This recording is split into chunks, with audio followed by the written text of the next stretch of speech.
अच्छा, आपको सब क्वेरी लिखना भी आ गई है। मैंने आपको ये बताया था कि एक क्वेरी के अंदर दूसरी क्वेरी का आउटकम इस्तेमाल करना हो, तो अभी आप एक चीज देख चुके हो। जैसे एग्जाम्पल देता हूँ, फॉर एग्जाम्पल मैं कहता हूँ सेलेक्ट ऑल फ्रॉम ट्रांजेक्शंस, ठीक है, where pattern underscore ID in clause दे देता हूँ। अब मेरे पास तो तरीके कार है ना, पैटर्न आईडी 100,101 दोनों दे सकता हूँ और इन्हीं दोनों का डेटा आ जाएगा। लेकिन मैं ये चाहता हूँ कि डायनेमिकली कंप्यूट करूँ। मतलब ये कि मैं इसमें लिखता हूँ select all from patterns where pattern underscore ID in 100 और 101। या इसको मैं और बेहतर तरीके से एक्सप्लेन करने के लिए मैं आपको समझाता हूं, सेलेक्ट ऑल फ्रॉम पैटर्न्स, जहां पर बंदे का फॉर एग्जांपल इसमें एक काम करते हैं, वो लोग जिनका फॉर एग्जांपल कोई एक अच्छा क्राइटेरिया लगाए ना, स्टेट ले लेते हैं, लेट्स टेक स्टेट। अब इसका स्टेट लेने का क्या तरीका है? Isolate rank and build. Excel में कर रहे हो, फर्ज करो भूल जाओ एसक्यूएल, एक्सेल में कैसे करोगे? एक्सेल में सेलेक्ट नहीं होता। एक्सेल में कह रहा हूँ, कहाँ है दिमाग? हाँ हाँ, बताओ बताओ। एक्सेल में क्या करूँगा, क्या लिखूंगा? ये कॉपी कर लेता हूँ। चलो लेट्स सॉल्व इन एक्सेल। आज ही मैं ये लेक्चर वहां पे देके आप लोगों को भी समझाता हूँ। बताओ, चलो लेट्स सॉल्व इन, क्या लिखूँ? हाँ लेफ्ट, हाँ जी। नहीं, आप मेरे को सॉल्यूशन दो, मुझे एमए चाहिए, आंसर में एमए चाहिए, मुझे आंसर में एमए चाहिए, इस वैल्यू में से एमए निकालना है। 2 आएगा, अच्छा अच्छा 2, तो एम वाई आ गया। बताओ भाई, मिड मिड का फंक्शन किसी को याद आ रहा है? चलो मिड मिड क्या लगाऊं, मिड क्या लगाऊं?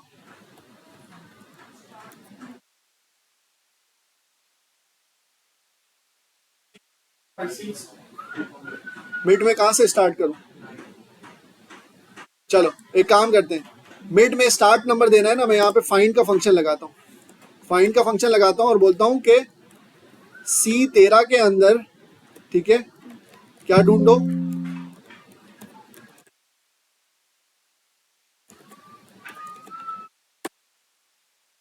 कॉमा मिल गया। अब ये कॉमे से 2 वैल्यूज लेके आ रहा है, मैं क्या लेके आता हूँ?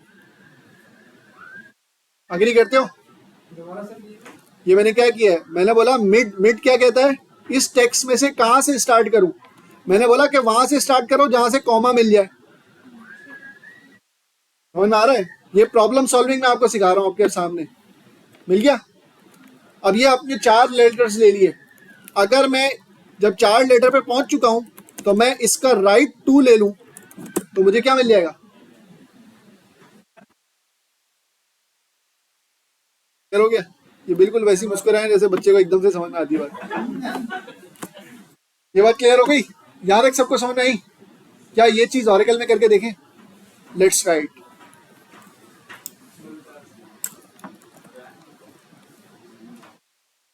चलो एग्जाम्पल बनाते हैं, select for example this particular thing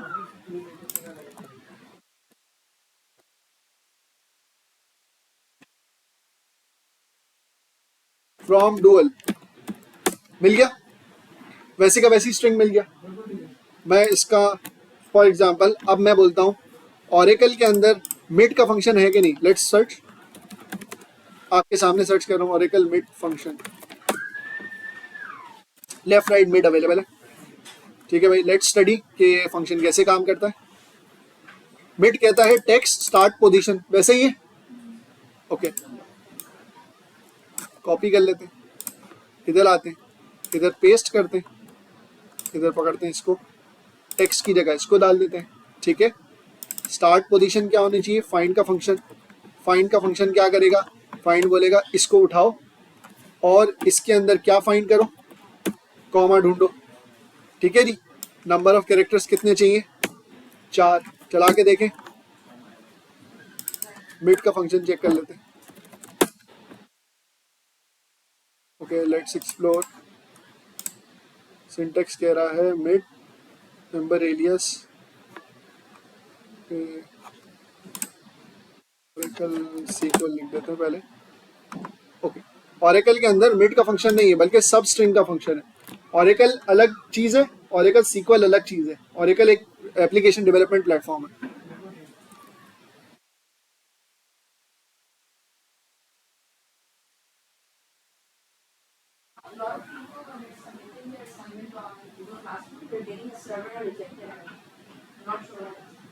अभी हो रहा है ऐसा?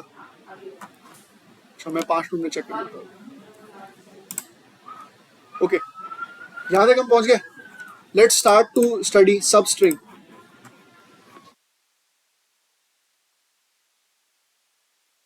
नहीं, इतना मत सोचें। ये देखें, सब स्ट्रिंग का फंक्शन अवेलेबल है। ठीक है जी, यही है, लेकिन सब स्ट्रिंग है। अब ये कह रहा है फाइंड नहीं मिल रहा, सब स्ट्रिंग मैच कर गया लेकिन फाइंड नहीं मिल रहा। Oracle find function in string आपके सामने एक्सेल से कन्वर्ट हो रही है क्वेरी किसके अंदर, ओरेकल में। ठीक है भाई, इन स्ट्रिंग का फंक्शन है। चलो भाई,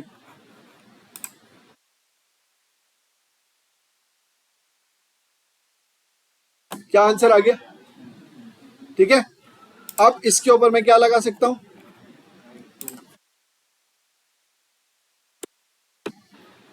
राइट भी मौजूद नहीं है। चलो जी,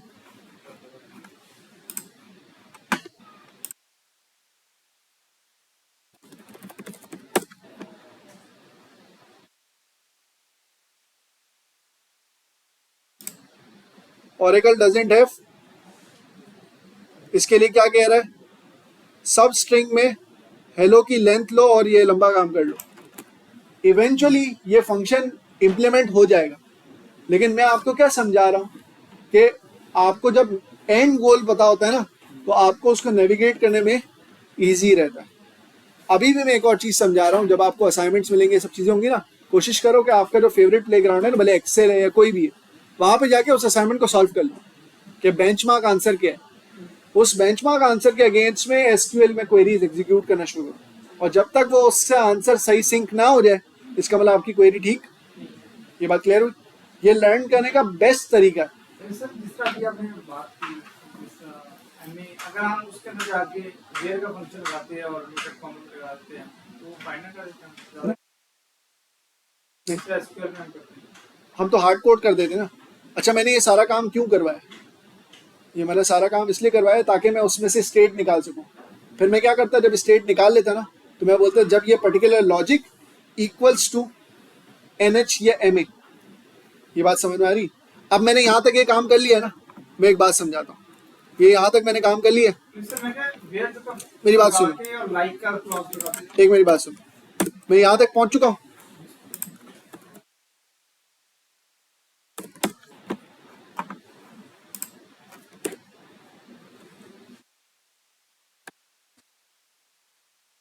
ओ,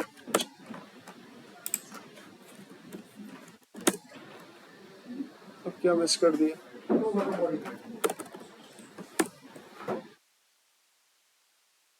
व्हाट्स मिस्ड? अच्छा, ये शुरू में एक मिला हुआ है। ठीक है, यहाँ तक पहुंच गए। मैं बोलता हूँ ये कॉपी करता हूँ और इधर आता हूँ और यहाँ पर जाता हूँ, where this particular like %NH। इससे मुझे क्या मिलेगा, नो डेटा फाउंड। ठीक है, नहीं, हमारे पास पैटर्न्स के अंदर कौन कौन से डेटा अवेलेबल है, पहले ये चेक कर।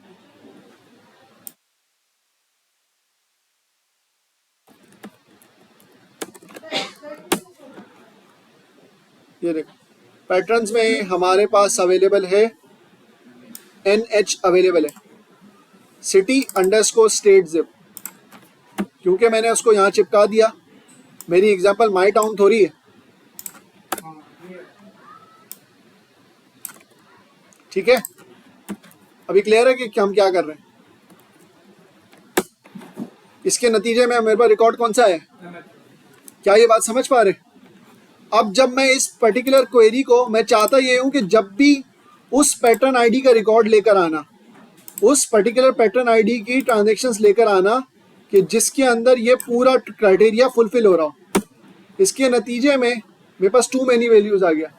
अब यहाँ पे मैं क्या कर दूंगा, डिस्टिंक्ट पैटर्न अंडरस्कोर आईडी। अंदर से मुझे क्या मिलेगा, ये जब क्वेरी यहाँ से यहाँ तक चलेगी,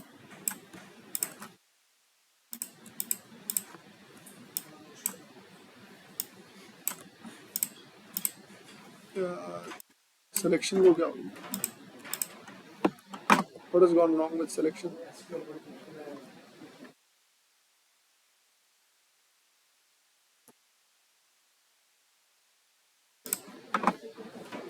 देखो मैंने अंदर वाली क्वेरी चलाई है। सब क्वेरीज का कॉन्सेप्ट जो है ना वो थोड़ा सा ट्विस्टिंग है, जरा समझना। अंदर वाली जो मैंने क्वेरी चलाई है उसका आउटकम क्या है? ये 102 प्लग इन हो जाएगा अपनी मास्टर क्वेरी के अंदर। जब मास्टर क्वेरी में प्लग इन होगा तो मेरा आउटकम क्या आएगा? सारी ट्रांजैक्शंस किसकी आ रही है? अब सारी गुत्थी सॉल्व हो गई होगी। क्लियर हो गया? ये सब क्वेरी का कॉन्सेप्ट है। अब सब क्वेरी आप कहाँ कहाँ यूज कर सकते हो? सब क्वेरी आप जो है वो सेलेक्ट के किसी पर्टिकुलर क्लॉज के अंदर, वेयर के अगेंस्ट में हमने मैक्स डेट निकाल के करी थी, आपने वेयर क्लॉज में देख ली है। आप सब क्वेरी जॉइंस के अंदर भी यूज कर सकते हो। ये जॉइन के अंदर देखो, जिस चीज का आउटकम एक टेबल है ना, उसको आप जॉइंस में भी यूज कर सकते हो। मतलब एक है, मैंने पर्टिकुलर सब क्वेरी लगाकर डेटा को महदूद बुलाया और उस महदूद डेटा के ऊपर क्विक एनालिसिस कर लिया। ऑफनली बहुत बड़े बड़े डेटा सेट्स पे हम जब काम करते हैं ना तो हम सो जाते हैं, जगह बराबर में जगह जाते।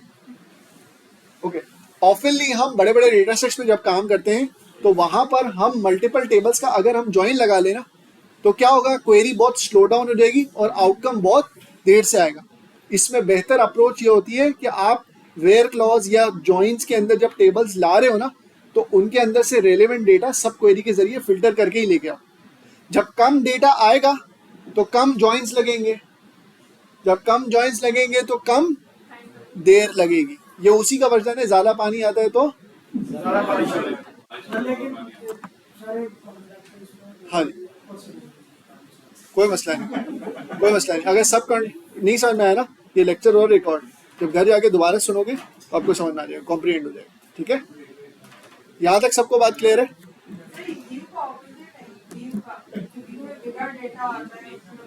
नहीं, अच्छा व्यू का ऑपोजिट नहीं है। ये समझो कि अब फॉर एग्जांपल मैं चाहूं तो इस पर्टिकुलर क्वेरी का एक व्यू बना के भी रख सकता हूं ताकि अगली दफा सिर्फ सेलेक्ट ऑल करना हो, ये सारी लॉजिक लिखनी ना पड़े। ये बात क्लियर होगी? तो व्यू और आपस में इनका कोई कंपैरिजन नहीं जी।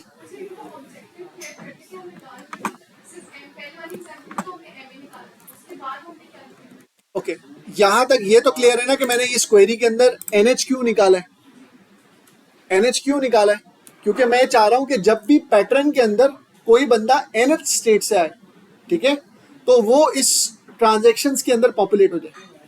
मतलब ये कि जो मैंने क्वेरी लिखी हुई है वो तमाम उन पैटर्न्स की आनी चाहिए जो NH स्टेट से बिलोंग करते हैं। तो कल सुबह कोई एक नई एंट्री भी होती है पैटर्न के टेबल के अंदर कि जो कि NH की स्टेट से ताल्लुक रखता है, तो उसकी आईडी भी फ्लो करना शुरू हो जाएगी। Make sense? अगर मैं ऐसा नहीं करता और मैं लिखता where pattern ID in equals to 102, तो कल सुबह मेरे पास एक नया पैटर्न ऐड होता तो मुझे यहाँ पे 103 भी आके ऐड करना पड़ता। तो मैं क्या रोज के बेसिस पे ऐड करूंगा? नहीं कर सकते ना। अगर एक मैंने क्वेरी लिखी जिसमें सारे रिजाइन स्टाफ आ रहे, तो मैं रिजाइन स्टाफ के लिए मैं ये काम करूंगा ना कि वो लोग जो कि फला टेबल में रिजाइन में मौजूद हैं उन सबको यहाँ पे रेफरेंस कर लो। ये बेहतर तरीका है, ये सबकी आइडिया कॉपी करके मैं यहाँ पे इन क्लॉज में पास करूँ। कल सुबह कोई नया रिजाइन होगा तो वो इसमें अपडेट होगा। अच्छा, पॉइंट ये है कि इसका रिपरकशन क्या है? हमें क्या यार अपडेट हो ना हो, भाई हमें क्या है वो इसलिए क्योंकि आप जब सीईओ को रिपोर्ट कर रहे हो तो एक बंदे को एक्टिव रिपोर्ट कर दोगे जबकि वो रिजाइन हो गया होगा, तो इसके बदले में आप क्या हो जाओगे? इनएक्टिव। क्लियर हुई बात की नहीं? ठीक है,